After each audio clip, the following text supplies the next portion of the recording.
प्रभातखबर.com, विश्वास वही, रफ्तार नहीं। एक ऐसे गुरु जिन्होंने 40 साल के करियर में 2500 से ज्यादा डॉक्टर तैयार किए, ये तो बस एक गिनती है जो हम और आप कर रहे हैं। लेकिन उस गुरु ने कभी इन नंबरों की ओर ध्यान नहीं दिया। वो तो बस लगातार ज्ञान का दीप जलाते चले गए। अब उनके जलाए न जाने कितने ही दीप दुनिया को राह दिखा रहे हैं। पूर्व में जेवीएम के प्रिंसिपल रह चुके एके सिंह आज झारखंड बिहार में मशहूर नाम हैं।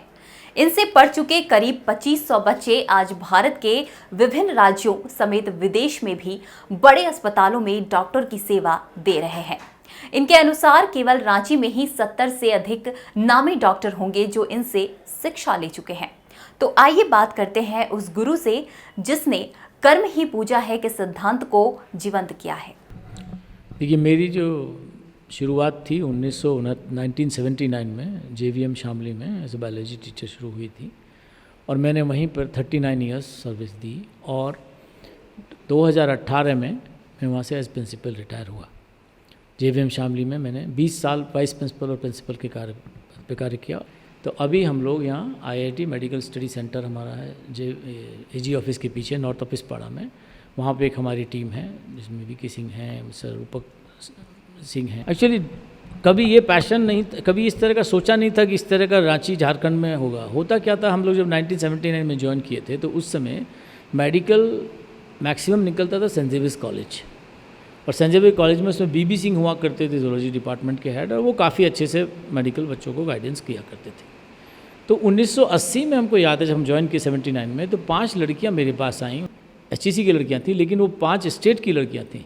नेहा यूपी से थी, शेरली केरला से थी, तनुजा आंध्र प्रदेश से थी, और जो विनीता जग्गी थी वो पंजाब से थी। तो ये 5 लड़कियों ने आके ऐसा काम किया कि all 5 got selected into medical first attempt. मुझे भी थोड़ा सा लगा कि बच्चों को सही में कुछ गाइडेंस की ज़रूरत है।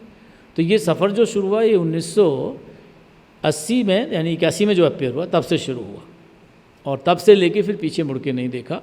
कितने स्टूडेंट मतलब अभी तक आपके थ्रू जो है डॉक्टर बन चुके हैं, और रांची में कितने स्टूडेंट है? देखिए, ऐसा नहीं, टोटल यदि हम देखते हैं इंस्टीट्यूशन वाइज जाइए तो मुझे याद आ रहा है, टोटल देखते हैं तो the number comes more than 2000 more than 2005।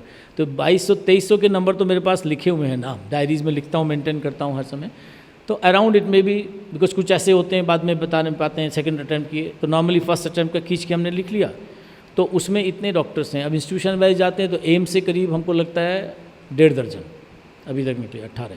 CMC Vellore से भी करीब वैसे ही 20-21 बच्चे निकले हैं। एफएमसी से 150 निकले हैं, और ऑल इंडिया जब से शुरू हुआ है तब से तो धुन के इन्होंने किया है। और आई थिंक यदि आप इस चीज़ को घूम के देखते हैं तो कोई ऐसा मेडिकल कॉलेज नहीं है एक्सेप्ट जम्मू कश्मीर को छोड़ के। आंध्रा में इसलिए नहीं छोड़ रहा हूँ, आंध्रा में ऑलरेडी उस समय आंध्रा की डोमिसाइल लड़कियाँ थी, पद्मा राव एंड पद्मा मुखी एचईसी की थी, वो दोनों आंध्रा कम्पीट की थी, क्योंकि सीबीएसई जब शुरू हुआ था तो आंध्र प्रदेश और जम्मू कश्मीर नहीं था। अभी भी जम्मू कश्मीर कोई हमारा बच्चा नहीं पढ़ पाया। अब 370 हटाया तो हो सकता है अब जाएंगे बच्चे, लेकिन ये 2 स्टेट छोड़ दीजिए, आंध्रा भी मत छोड़िए, सिर्फ एक स्टेट छोड़िए, कोई स्टेट ऐसा नहीं है जहाँ हमारे बच्चे नहीं पढ़े हैं। इवन सीनियर मोस्ट जो रोल मॉडल है पी महादेव, आप सर्च करिए मिल जाएगा, P Mahadev, he is radio oncologist surgeon Apollo Chennai. वो मेरे से 4-5 साल ही छोटा है, मैं 64 ईयर्स का, वो 58 ईयर्स का है, पूरे बाल सफ़ेद हैं, ही सीनियर मोस्ट। फिर एक डॉक्टर रागिनी वर्मा है जो अभी हेड ऑफ द गायनी है, सर्च करने से मिल जाएगी आपको, सूरत मेडिकल कॉलेज। रोल मॉडल थी वो लड़की। देखिए, चुनौती थोड़ी सी ये ज़रूर हुई है कि ज़्यादातर बच्चे जो इंटरेक्शन सामने होता है ऑफलाइन में, उसमें थोड़े बच्चे पे नज़र रहती है, बच्चा भी पार्टिसिपेट करता है। तो थोड़ा तो ये कि पैटर्न चेंज हुआ है कि जब हम ऑनलाइन हम बैठे हुए हैं, लेकिन उसमें भी थोड़ा सा हम लोग इंटरेक्शन उनका कराते हैं, कोशिश करते हैं। चुनौती ये ज़रूर है कि बच्चों को स्क्रीन टाइम ज़्यादा हो जा रहा है।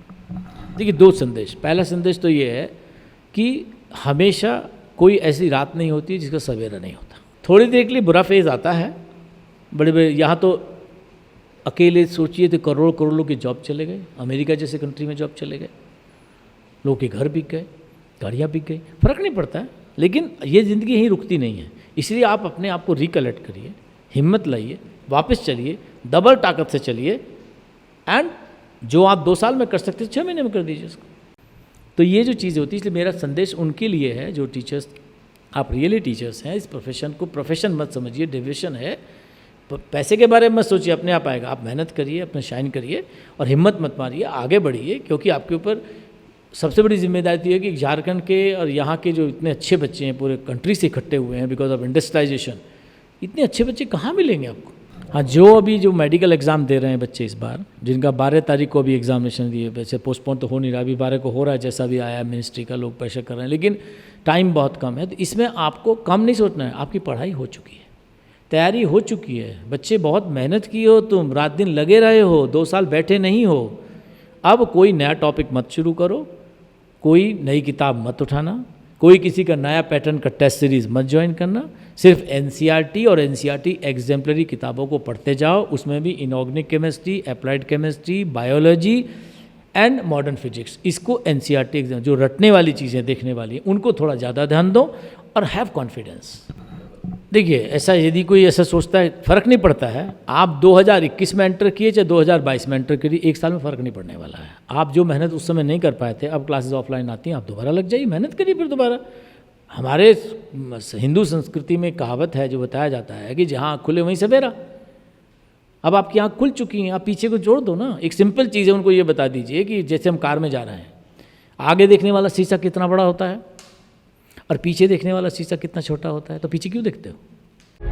प्रभातखबर.com, विश्वास वही, रफ्तार नहीं।